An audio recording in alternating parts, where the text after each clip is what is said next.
歡迎嚟到連結呢個頻道，我係張師奶。師奶閱閱讀充實心靈。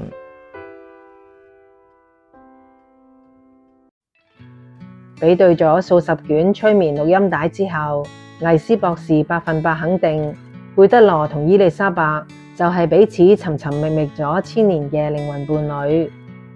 當時貝德羅嘅療程已經接近尾聲，而且即將離開邁阿密返回南美洲。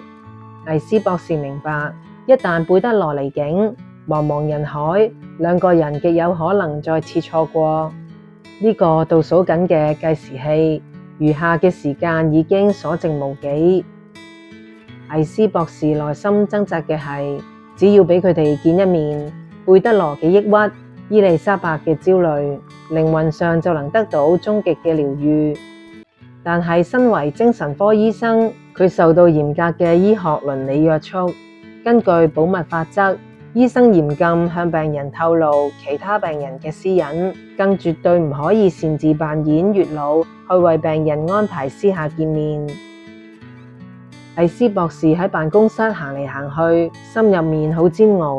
我應該揭開真相，同佢哋講彼此嘅存在，定係選擇相信命運，等候宇宙更高嘅安排？